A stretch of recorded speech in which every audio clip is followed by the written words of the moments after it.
everyone, this is the third and last training video for your volunteers. This is going to be a short film about how to pack our collection. My name is Mary Giroud and I'm a collections assistant at the Museum of Gloucester. So we start by looking at the principles and the reasons why we pack our collections the way we do. And the first most important thing is to limit physical damage to the collection that we've packed. If you remember in Rachel's short video on how to handle the collection, we discussed how we could store, put some fragile or heavy or a set of more than one piece of collection, like a tea set for instance, could be easier to put in a box and then move it to its final location. Exhibition would be the same, we would put collections in a box, so we pack the same way, or for what we are currently doing at the Folk with the Decant project. And that's why we would make sure that we could limit physical damage to the collections that we've packed. So the material that we use to pack our collection is really designed to make sure that the collection doesn't roll in the containers or different boxes that we would pack the collection within. Basic material that we would use is acid-free paper tissue, which comes either in on sheet like those ones, or it could come also in rolls. When we nest the collection inside, we can make some different shapes. One of them is our dumpling, or a puffs as we call it, and I'll show you how to make one later. We also have partitions or crackers or sausages with two different ends that also I will show you how to make later on in this video. And really it's to make sure that the collection is the least handled to limit any physical damage, but also not to roll around. Also it's very important not to wrap the collection inside acid-free tissue paper, because when you unwrap it, if the condition is very poor, it could damage the collection more. So again, less is more. So theoretically, when you open a box with a collection within, you would have the lining bubble wrap and acid-free paper. And ideally, for the least physical damage you could do, is you open the first layer of acid-free paper, and then you take the top layer of tissue puff, and you should be able to see the object without having to handle it. We also know that packing some collections with acid-free paper acts as a buffer against fluctuating RH, relative humidity and temperature. So although it might have a big fluctuation of temperature or relative humidity outside the box in the environment, the acid-free paper will allow the collection to be minimized by the effect of the environment outside the box. So it will have to protect the collection within the box. Packing collections in boxes and other containers is also a way to reduce pest activities.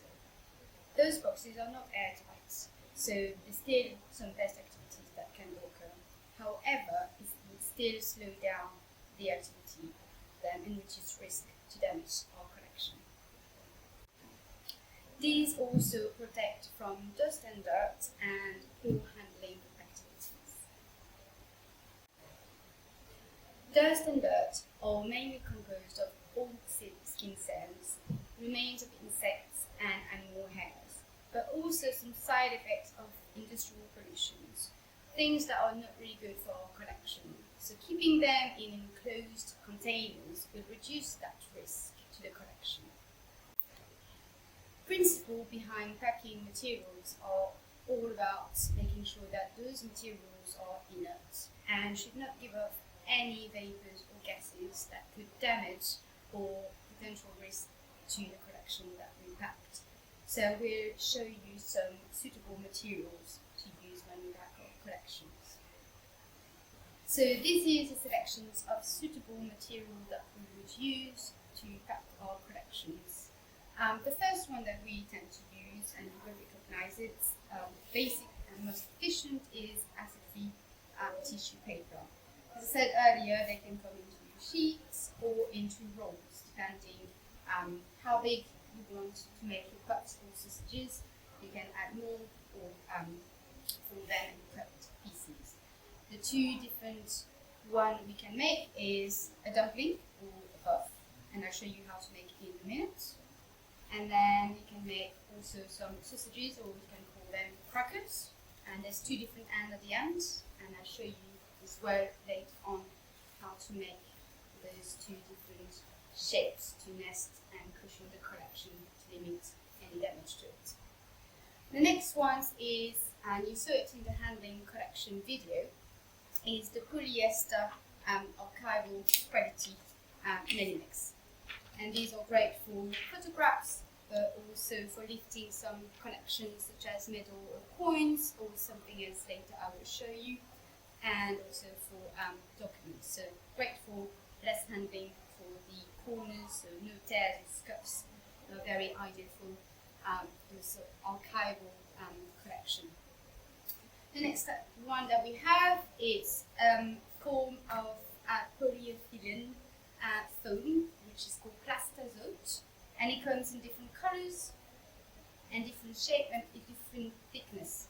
These are great for lining up boxes or trays at the base of the box, but also for any display cabinets. So if you come to the museum, you can see some of our cases lined up with some plastazote. So they are inert again, so really good against any fluctuation of relative humidity or temperature. Can also be used for cutting the shape of the object that I'll show you later within inside, so it would not roll into the container. So again, limit handling the object, but also limiting the object to roll around. And then we have more other materials that we would use more for costumes, but I will still show them to you. One of them is calico, which is really good for padding around, but also to make some covers. We also have Tyvek, which is one of my favorites, and it's really good to pad and actually dress the mannequin before you dress the mannequin with a costume. It's also really good to make cushions for books, so a very cheap way to recycle your Tyvek. And the last one that we used at the folk is some unbleached cotton tying tape. And this is great for instance, if you have any parchment, any maps or documents rolled in a tube, you don't want it to be too tight to the tube, so you want it to be slightly tighter without damaging the collection. But so like that, when you try to take the documents out, if you have it tight with this tying tape, it will limit any damage when you pull it out. But also, when you have any boxes that kind of comes off, like the lid slightly comes off, it's really good to use that tape to tie it so the lid doesn't come off and the collection doesn't get damaged. Acid-free tissue paper. As I said earlier, this is the most basic material that we tend to use to pack a collection. And again, this is to nest the collection, cushioning it to make sure it doesn't roll around, and also for limiting the handling of the object, as I showed earlier. There are different ways to make cups or crackers / sausages, depending how you want to call it, and there's no wrong or right way. I'm just going to demonstrate how to do it with one sheet that we have. Again, you could have different length of it. You could make it smaller or bigger, but I'm just going to use this one to make a similar one to this one. When you start doing some puffs or partitions or sausages, it's very important to assess the collection that you are going to pack in the box, in the container. How much you're going to need to have. So it's all about doing it while you're actually packing the collection. So it's really about taking your time. There's no need to stress or feeling anxious or want it to be very fast, because then you could damage the collection or also hurt yourself if you're not taking your time. So do not worry if it doesn't look good, you can always go back. So to make the puff first, the dumpling as I call it, you have two different ways. I'm going to show you one way. You take, depending if you use your right or left arm, you would take the corner going above your arm. Always have it quite against your body because it helps you to just go better. You gently fold it and then you grab it. You grab the corner and then you're going to go gently all around and crease all around the corner. You might think it's a rectangle shape, so it's not going to look round, but it will. And what I'm trying to do, very gently, and more you do, the faster you go. But again, it's not a competition. It's about going slowly, taking your time. Is to keep air. You want air in this dumpling. You want it to look like a cushion. You don't want it to be flat, because if it's flat, it's going to defeat the point of having the collection to rest and get damaged. So you want a nice crease inside, almost like a hat. I'm going to come up with lots of different names. And then you roll it, and then you still have a bit of air. And when you pop it on the table or in a box, you see there's a kind of a dome shape. It doesn't have to look perfect, as I said. It's just what you need is air and a dome shape. So it nested nicely. I made this shape. You can make it smaller. Depends on where you want it. Depending on the shape of the collection, you can make it like that. If you want it to be bigger, you could add 2 sheets at the same time, or you could have the roll and use a bigger length. If you wanted it smaller, you could fold some sheets, like what I've done previously, and then cut them and make smaller ones, like for crystal boxes. So again, it's all about what shape, what size you want, depending on the collection that you have.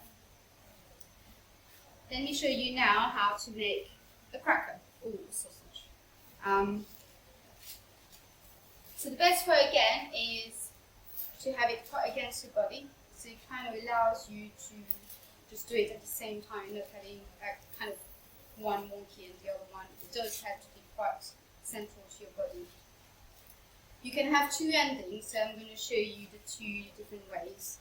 Again, just like a dumpling or cups, it's all about having some robust shape and some air inside this one, because it will be either around the box or in between the objects if you have more than one object in the box.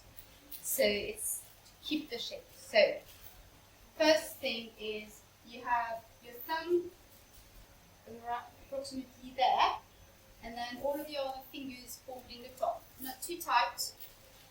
You don't want to tear the paper, and you want to be relaxed. And then what you're going to do is you're going to start to do some concertina shape. And you're going to grab with your middle finger, and you're going to just carry on like that, up to the middle or 3/4 down. It might not look straight, so I'm going to come down a bit more on my one side. Again, it doesn't have to look perfect, it just needs a lot of air. And when you're about there, you can see that side has a lot of creases.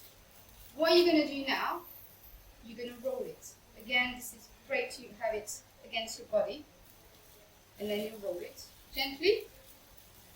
Don't crush it. You want some air in there. You want it to keep it robust, so it's not going to be flat against the collection. And at the end, you end up like this. Could be bigger, could be thinner, but you just want that air inside. It's robust. So you could, I'm going to do one end with a cracker way. So you just tie the end, there you go. And then the other side, I'm going to go inside. Just like I'm going to do a sausage roll. You just poke it inside. Some people prefer with it poking inside. Some prefer with the ending like that. I do prefer inside, the ending inside, because you don't want some fragile object to potentially get damaged with the ending of the paper, even though it should not in theory. But these are the two ways you can make some nest and cushioning for collections. A dumpling, the puffs, and a cracker or sausage, depending how you want to call it. It's all about having that nesting, cushioning to limit, to stop the box, the object to roll around, and to protect and cover the object to any damage. So I showed you how to do some of the dumplings or the crackers to nest and do the cushioning in the boxes. Now I'm going to show you the complete way to pack some objects, depending with different type of containers. The first one is to show you how to pack two objects in the same box. Ideally, it's better not to have two objects in the same box, but if they belong together for records, it's very important to have them together. As my colleagues mentioned in the two other videos, it's very important to assess the collection first, to record any damage, to also label the objects with some labels and a cotton time, and also to have the name and the number at the front of the box when you pack them. Take photographs as well. So it's very important to assess it, and I would reiterate, you need to take your time when you go through all of those processes. When you finish with the assessments and the condition reports and the photographs and the labeling, then you can start to pack your collection. In this instance, we've got two beautiful mother of pearl and metal objects. For women, we've got the magnifying glass and also some makeup box, or for some beers or for some small jewelries. Very pretty, and so we need to be careful the way obviously we would pack it if it was very fragile. Those are in a good condition.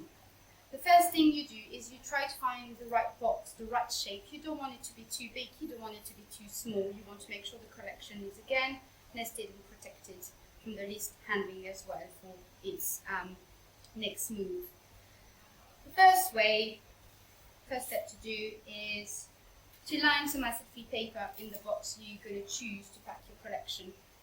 And what I'm going to start saying is acid-free paper can be very expensive, like all of our material that we use.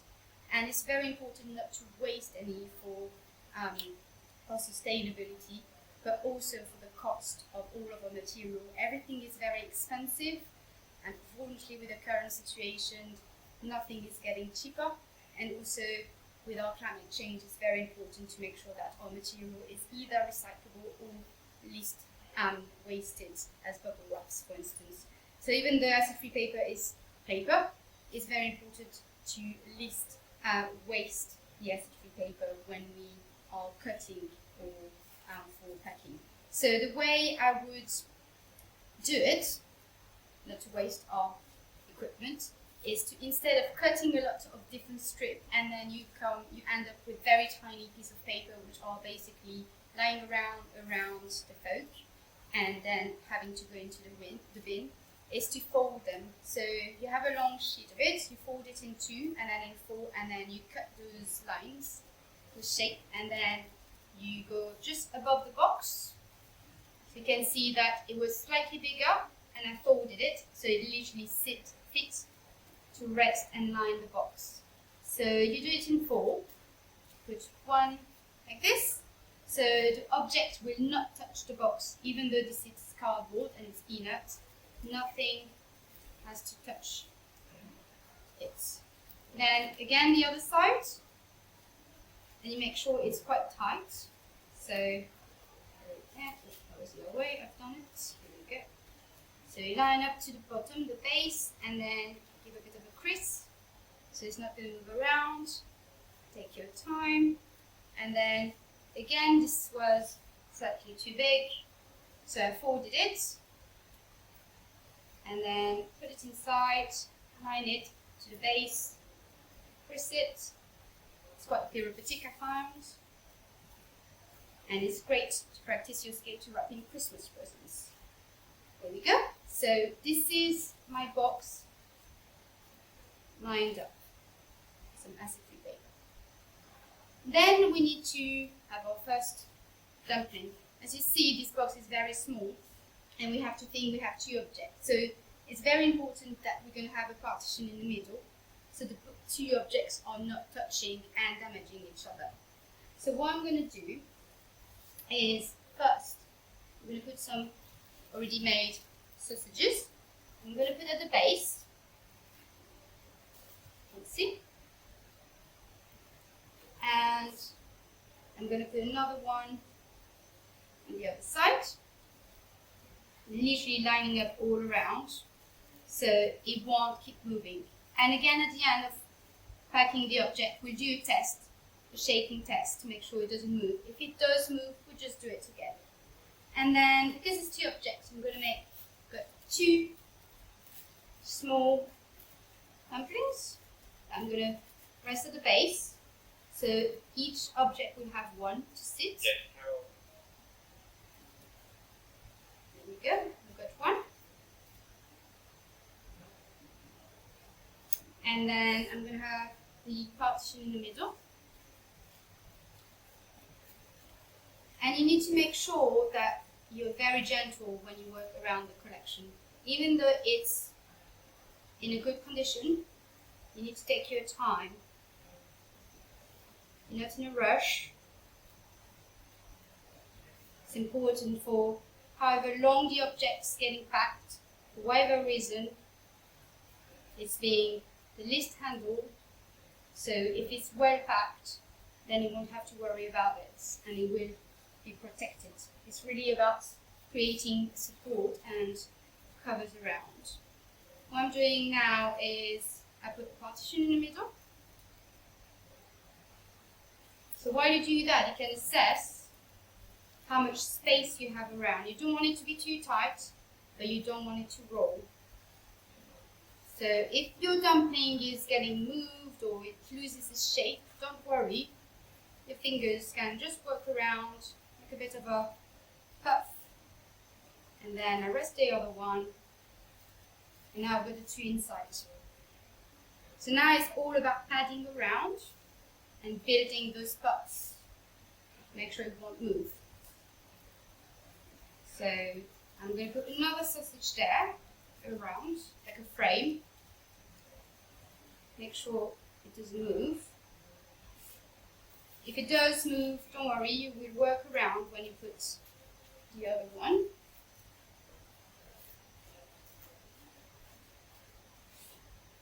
And then I feel like, ooh, I think I'm going to need one sausage here. So I'm going to put one here. So I'm going to remove this one. I'm going to go there. It's quite intricate, but don't worry, don't be anxious. You get practicing a lot. And if you have any questions, any doubt, or you feel a bit anxious, do ask one of the members of the team, the collections team, and they'll be able to advise you how to do it if you find it a bit difficult. Now what I'm doing is I'm actually, very important, the dumplings on top of the object has to be the other way. You don't want the inside to touch the object. So we're cushioning the bottom, but also the top. And then again some sausage on that side, all around. Important. Make sure it doesn't roll around and it doesn't touch the middle. And then lastly, two at the top again. Doesn't have to look perfect, those dumplings. They just need to have a bit of air, and when you press it very gently, that's how it looks. So what we're going to do now, we're going to put the 4 layers of the liner base back on top. I like a parcel, very gently, so it covers everything. Now it acts like a shield. I'm going to close the lid. Make sure you have the label on, and then we have the number and in front of the box. Because as well, you don't want to have the number and the name of the object on the top of the lid, because when you stack more than one box onto racks, you don't want to move the collection boxes to see the number. You really want it to be written at the front of the box. And then again, last way to check that it's not moving, and it's got safe in there. There we go. That's the first way to do it. If you had more than 2 objects and you wanted to have 2 layers, you can. Again, it's better to minimize the amount of collection that you pack in the same box for many reasons. But if you had, again, a big set of, with a teacup, the saucer, the lid, the teacup, the teapot, all of them together, and it was important to have it all together, not to lose them, or for any projects that you're working on, the best way to pack all of them is to have 2 layers. So you saw that I had 2 objects in this one. What I would do is, again, line up the same way with acid-free paper and some bubble wrap. The bubble wrap first, and then the acid-free paper first, and then the bubble wrap. You don't want the bubble wrap to touch the objects at all. But then what you do, you have the heaviest object at the base, because you don't want, obviously, to have the heaviest to sink on the smaller and most fragile object. So you have the heaviest at the bottom. Again, do partitions. Make sure you have the dumplings and the crackers around. Make sure they don't roll around and they're nesting and cushioning. And then what you do to make the second layer, you put those dumplings on top of the first layer. Then you add a sheet of acid-free paper, very important, and maybe some cardboard, like some plastozote you could use, the black one that I showed you earlier. And then you do, again, the same thing. You have the dumpling at the base, and then the object, and then nest them, cushioning well, so it's less for handling. You can see them very easily when you take the top layer of the dumplings without having to touch them much. And what is very important for recording, for whoever is going to open the box or look for those objects, is you mention on the label at the front, you have more than 1 layer. What's at the top layer and what's at the bottom layer, with the number of the object, and then what's the object. And that's the way to do 2 layers of objects. Another type of containers that we have, and we also use those ones for spectacles and medals and buttons and badges, is the crystal box. Crystal box comes in 2 different sizes, and it's pretty much the same way to pack our objects that you would do with a cardboard box or the archival boxes. You line up first with acid-free tissue paper. Again, really make sure that you don't waste any paper. And then you will have your cushion on the base. There we go. Make sure it goes right to the corners, so there's no gap, so it will not move. If it doesn't go to the edges, just use your fingers and shape it again. What I'm going to wrap in this one is quite a fragile object. It's a 19th century matching box with the matches inside. So you can see there's a lot of scuffs, discoloration, some tear. So it has to be quite cushiony in there. So got the object in the middle. And then what you do, you're going to have to do some sausages, which are already prepared. And I'm going to put 1 in each corner. It's almost like a frame.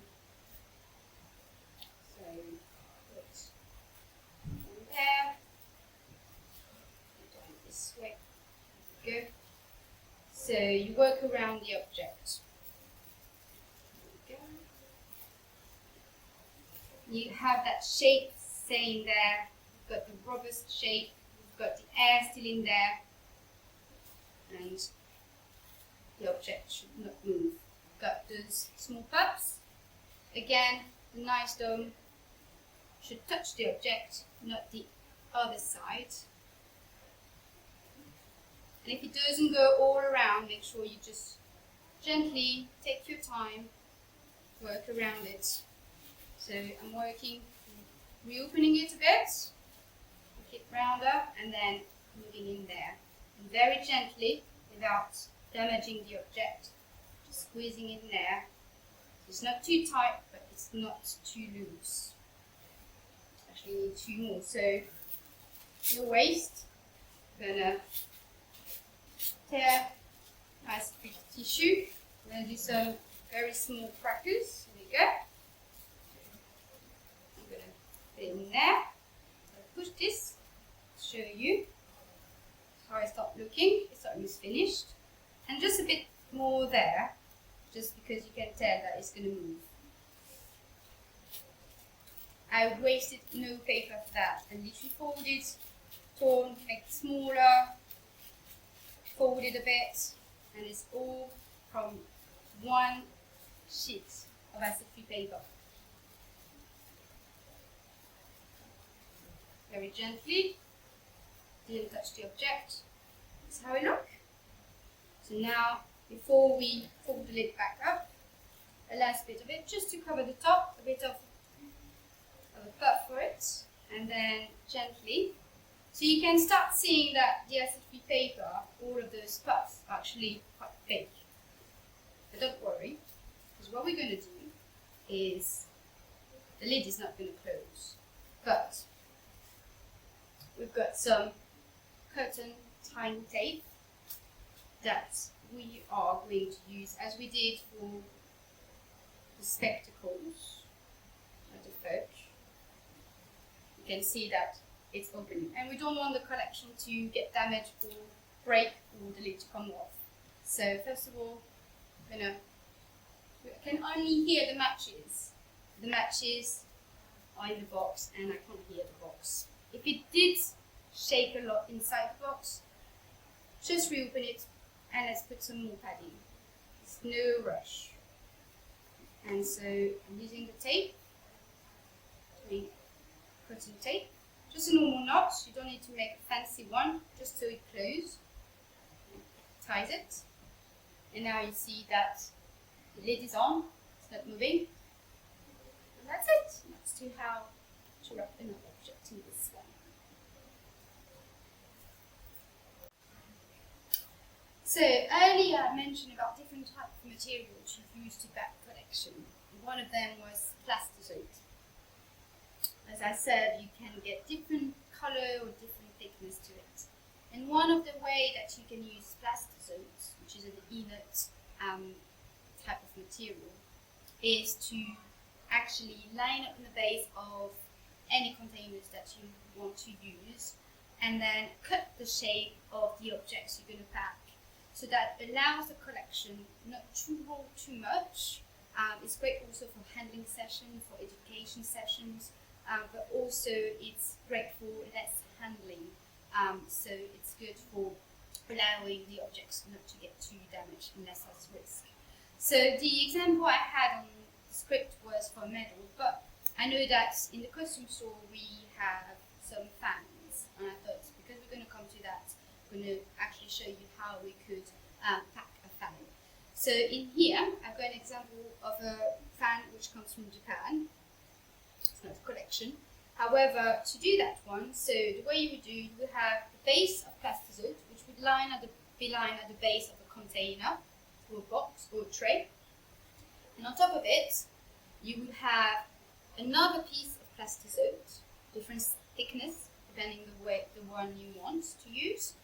And then you cut the shape of the object, not too tight, not too close to the object, because you don't want to damage the object. You want to limit any risk to it to get damaged. But you don't want it too wide, because you want it still to stay in that shape, in that hole, basically. So you can see that it's not too tight, it can still move, and it's in there. So it's in an inert compartment. And then what you would do, you would still put some puffs or dumplings or crackers to fill it up, and just one layer that you could take off, and then you will see the object in the plastisite. Because it's a fan, you still don't want coins, for instance. You probably saw that when you watched documentary, or if you ever had any handling session with coins or medals or buttons, it's quite difficult to actually pick up the object. And again, less is more. It's all about the least handling that you would do that could potentially damage and risk the collection. So what I decided to add into this packing material is a piece of Melinex, which I showed you earlier, which is the best type of material to pack some archival or photographs, any documental documents that you would put inside. So this is actually a very good inert material to use to lift an object. So I say I wanted to see this object. It's in this packing material. This box, very gently, I would pull it, take it like that. Take your time. You're still holding the object, and then you put it at the base, and you just limited touching the object, not to damage it. Our fans are very fragile, so that would be a great way to minimize the risk to the collection in the best packing material that we have. So what I would say is, when you pack and write any collections that we have, it's really about assessing the collection that you are about to pack. Thinking about the material you're going to use. What is the most suitable material to use to make sure that it would nest and cushion the collection above. Really about protecting and covering the collection for its future storage, and make sure you minimize the risk and the damage to the collection. The least handling is the best, because again, physical damage can maximize the damage to the collection. And what I would want to say as well to add is, please do take your time. There is no rush about packing the collection. We really want to make sure the collection is not damaged, but also for your own safety. If you need some help or advice, you can always ask a member of the collections team to show you again, to refer to all of those videos. I would like to thank you for watching and all of our introduction films on how to handle, to pack and to clean collection, and we are looking forward to see you soon at the Museum.